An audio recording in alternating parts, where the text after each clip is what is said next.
జై శ్రీమన్నారాయణ. ఈరోజు మనం ధర్మపదం గ్రంథములో చాప్టర్ 4 విభాగము 144 14వ రోజు యుద్ధం ధర్మాలు చెప్పుకుంటున్నాం. ఈరోజు మరలా కర్ణుడు యుద్ధంకి వస్తే సాత్విక చేతిలో అర్జునుడి చేతిలో ఓడిపోయి పారిపోతాడు. అది కూడా చూద్దాం. సంజయ సాత్యకి యొక్క వంశ చరిత్ర విన్నాను, బాగుంది. సరే, యుద్ధం ఏ విధంగా జరుగుతుందో చూసి చెప్పు అన్నాడు మహారాజు సంజయుడిని. చెప్తున్నాడు సంజయుడు. మహారాజా ఫల్గునుడు తన రథాన్ని సైంధవుడి దగ్గరకు త్వరగా చేర్చమని కోరుతున్నాడు శ్రీకృష్ణ పరమాత్మను. శ్రీకృష్ణ పరమాత్మ సైంధవుడి వద్దకు రథాన్ని తీసుకొని వెళ్తూ ఉండగా ద్రోణాచార్యుడి యొక్క కుమారుడు అశ్వత్థామ అడ్డుగా వచ్చి యుద్ధం చేస్తున్నాడు. అర్జునుడి వెంట ఉన్నటువంటి సాత్వికితో కర్ణుడు వచ్చి యుద్ధం చేస్తున్నాడు. త్రికాలవేది దేవాది దేవుడు శ్రీమన్నారాయణ యొక్క అష్టమావతారుడైన శ్రీకృష్ణ పరమాత్మ ముందుగానే విషయాలు తెలుసు గనుక సాత్యకి ఒక దివ్య రథాన్ని ఇచ్చాడు. అది ఎలా ఇచ్చాడంటే, ముందు రోజే తన దివ్య రథాన్ని సిద్ధంగా ఉంచమని తన రథసారథికి చెప్పాడు శ్రీకృష్ణ పరమాత్మ. నేను ఎప్పుడైతే యుద్ధములో నా శంఖారావాన్ని వినిపిస్తానో అప్పుడు ఆ దివ్య రథము నా దగ్గరికి రావాలి, నా వద్దకు ఆ రథం రావాలి అని అన్నాడు. ఆ విధంగానే ఆ క్షణంలో శ్రీకృష్ణ పరమాత్మ తన శంఖాన్ని వినిపించాడు తీవ్రంగా. ఆ ధ్వని విన్నటువంటి అతని సారథి ఆ దివ్య రథాన్ని సైన్యానంతటినీ దాటుకుంటూ దివ్యంగా వచ్చి శ్రీకృష్ణ పరమాత్మ దగ్గరికి చేరింది ఆ దివ్య రథం. ఆ రథాన్ని అతడు తన తమ్ముడైనటువంటి సాత్యకి ఇచ్చాడు. ఈ దివ్య రథాన్ని ఎక్కి సాత్యకి మరలా యుద్ధం చేస్తూ ఉన్నాడు కర్ణుడితో. కర్ణుడు అతనితో వచ్చిన మహావీరులు సైన్యము అంతటితో ఒక్క సాత్యకే యుద్ధం చేస్తున్నాడు. ఇది కూడా అధర్మ యుద్ధమే. ఒక్క సాత్వికతో అంతమంది యుద్ధం చేయడం అధర్మ యుద్ధమే కదా రాజా.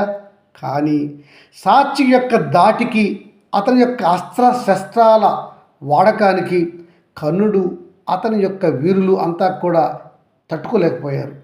ప్రాణభయంతో అందరూ కూడా దూరంగా పారిపోయారు. కర్ణుడు కూడా వెన్నిచ్చి పారిపోయాడు. వెన్నిచ్చి పారిపోతున్నటువంటి వారిపైన సాత్వికి కూడా బాణాలు వేయలేదు. అలా సాత్వికతో వెన్నిచ్చి పారిపోతున్నటువంటి కర్ణుడిని ఆపాడు అర్జునుడు. ఏరా సోతపుత్ర, నీకు సిగ్గు శరము ఏమీ లేదా? నువ్వు ఎల్లకాలము అధర్మంగానే యుద్ధం చేస్తావా?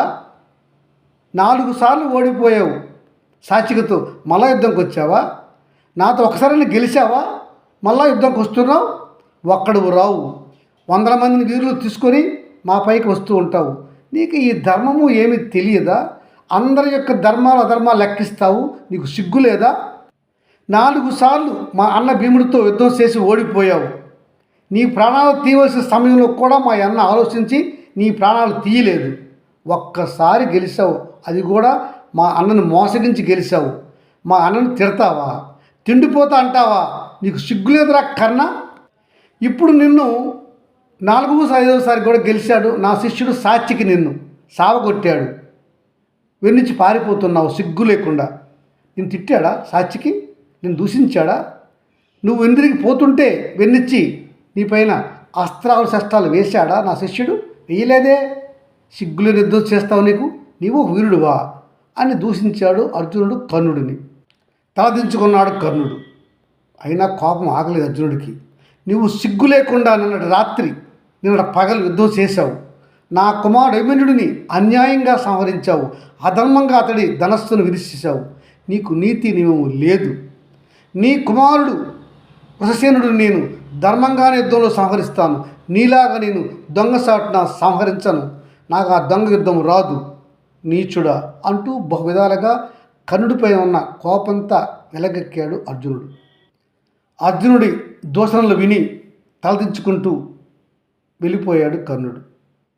ఇంకా అర్జునుడి యొక్క రథం శ్రీకృష్ణ పరమాత్మ సైంధవుడి వైపు దూసుకెళ్తూ ఉన్నది. త్వరగా వెళ్ళమని చెప్తున్నాడు అర్జునుడు కదా మరి. అందుకని చాలా త్వరగానే రథాన్ని సైంధవుడి వైపు తీసుకెళ్తున్నాడు శ్రీకృష్ణ పరమాత్మ. విచారంతో సిగ్గుతో ఉన్నటువంటి కర్ణుని కలిశాడు దుర్యోధనుడు. మిత్రమా కర్ణ, ఆ అర్జునుడి మాటలు పక్కన పెట్టు, మనకి ఇవేం కొత్త కాదు కదా, కానీ మనం ఎలాగైనా ఇంకొంచెం సేపు కానీ మనం పార్థుడిని యుద్ధంలో ఆపగలిగితే, సైంధవుడిని చేరుకోకుండా చేస్తే సూర్యాస్తమయం అయిపోతుంది. సూర్యాస్తమయం అయిపోతే ఇంకా అర్జునుడిని మనం సంపాదించిన పనే లేదు, వాడే సస్తాడు, అగ్నిలో దూకుతాడు. ఎలాగైనా ఆ ప్రయత్నం మనం చేయాలి అంటాడు దుర్యోధనుడు కర్ణుడితో. గనుక అర్జున, దయచేసి నీవు, అశ్వత్థామ, శల్యుడు, కృపాచార్యుడు, దుశ్శాసనుడు అంతా మూకుముడిగా వెళ్ళి ఎలాగైనా సరే అర్జునుడిని కొంచెం సేపు ఆపండి. ఆపితే మనకి యుద్ధం విజయం వచ్చేస్తుంది ఇంకా. ఎందుకంటే అర్జునుడు ఇంక బతకడు కదా, సూర్యాస్తం వరకు ఆపండి అని మరలా చెప్తున్నాడు దుర్యోధనుడు. ప్రాధేయంగా చెప్తున్నాడు మహావీరులందరినీ పిలిచి. దుర్యోధన ప్రార్థన కావచ్చు, ఆజ్ఞ కావచ్చు, కురువీరులంతా విన్నారు. అంతా ఒక్కటయ్యారు. ఒక్కటే వచ్చి అర్జునుడిని ఆపాలని తీవ్రంగా ప్రయత్నిస్తున్నారు. వచ్చిన కురువీరులు ఎవరెవరు వచ్చారు? కర్ణుడు, దుశ్శాసనుడు, వృషసేనుడు, శల్యుడు, కృపాచార్యుడు, అతని మేనలుడు అశ్వత్థామ, ఇటుపక్క అర్జునుడు, భీముడు, సాత్యకి. ఇలా ముగ్గురుతో ఆ 6 యుద్ధం చేస్తున్నారు. కురు సైన్యం ఎక్కువగా వచ్చి వారికి సహాయంగా ఉన్నది. ఇలా యుద్ధం తీవ్రంగా జరుగుతున్నది. ఇలా యుద్ధం తీవ్రంగా జరుగుతున్న కాలంలో సూర్యుడు పడమర వైపు తీవ్రంగా వెళ్ళిపోతున్నాడు. ఇంకొంచెం సేపులో సూర్యాస్తమం జరుగుతుంది అని అనిపిస్తుంది అందరికీ. కురువీరులలో కర్ణుడు మొదటిగా తీవ్రంగా యుద్ధం చేస్తున్న అర్జునుడితో. అర్జునుడి యొక్క కోపము, ప్రచండ వేగమైన అస్త్రశస్త్రాలకు కర్ణుడు కూలబడ్డాడు, పడిపోయాడు. ఇంక యుద్ధం చేయలేకపోతున్నాడు కర్ణుడు. అప్పుడు వచ్చాడు అశ్వత్థామ, తీవ్రంగా యుద్ధం చేశాడు, కూలబడ్డాడు. ఇంకా వచ్చాడు శల్యుడు.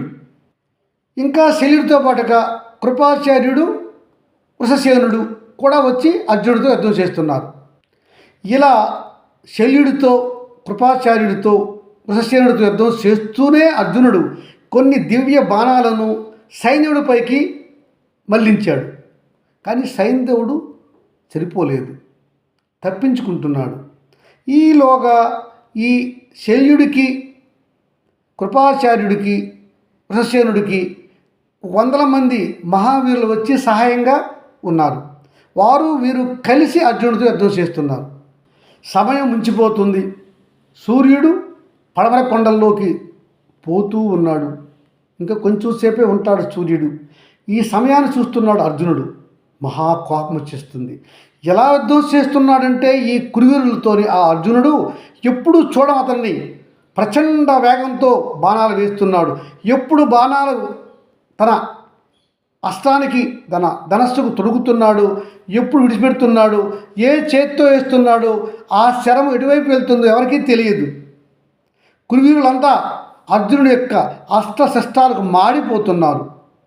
ఎలా ఉందంటే యుద్ధం పోచాలంటే, ఆనాడు శివుడు రాక్షసులతో యుద్ధం చేస్తున్నాడా అనిపిస్తున్నాడు.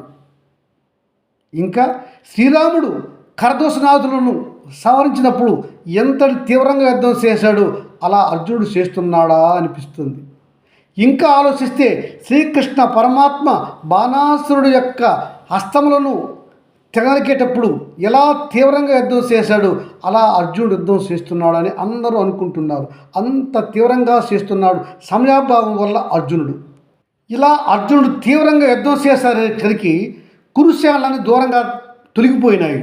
అప్పుడు అర్జునుడు ఒక శరముతో సైంధవుడి రథాన్ని విసిరేశాడు. ఒక శరముతో సైంధవుడు సారథిని సంహరించాడు. ఒక రథంతో సైంధవుడు గుర్రాలను సంహరించాడు.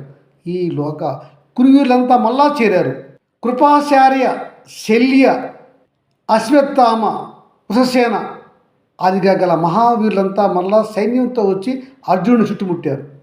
ఈ సమయంలో అర్జునుడు కొట్టిన దెబ్బలు, సాచికి కొట్టిన దెబ్బల వల్ల కర్ణుడు బీలా పడిపోయి ఇంకా ముందుకు రాలేకపోయాడు. ఈ నలుగురికి కూడా అర్జునుడు గట్టి అస్త్రాలతో గట్టిగానే బుద్ధి చెప్పాడు. అర్జునుడి యొక్క ప్రతాపానికి తట్టుకోలేకపోయారు కృపాచార్యుడు, అశ్వత్థామ, శల్యుడు, వృషసేనుడు. అర్జునుడు శ్రీకృష్ణుడి ముఖం చూశాడు. సమయం మించిపోతుంది. ఈ దుర్మార్గులు అధర్మ యుద్ధం చేస్తున్నారు. 4-5 మహావీరులు నాతో యుద్ధం చేస్తున్నారు. వారి పక్కన 100 మంది మహావీరులు ఉన్నారు. అందరూ కలిసి నా పైన అస్త్రశస్త్రాలు ప్రయోగిస్తున్నారు. నేను ఒక్కడనే వాళ్ళతో యుద్ధం చేస్తున్నాను అనే సూచన ఒక్కటి అర్జునుడు కళ్ళలో చూశాడు శ్రీకృష్ణ పరమాత్మ. అధర్మ యుద్ధం చేస్తున్నారు కౌరవులు గాన. ధర్మంగా అర్జునుడికి సహాయం చేయాలనుకున్నాడు ఆ పరమాత్ముడు. ఇలా ఆలోచిస్తున్నాడు. అర్జునుడు ధర్మంగా యుద్ధం చేస్తున్నాడు ఒక్కడే. అతనితో 4-5 అతిరథులు మహారథులు వారి సైనికులు వచ్చి యుద్ధం చేస్తున్నారు. అధర్మ యుద్ధం చేస్తున్నారు గనక నేను ఎలాగైనా ధర్మ యుద్ధం చేస్తున్న అర్జునుడిని నా యోగశక్తితో కాపాడాలి అనుకున్నాడు పరమాత్మ. ఏం చేస్తున్నాడో చూద్దాం. జై శ్రీమన్నారాయణ.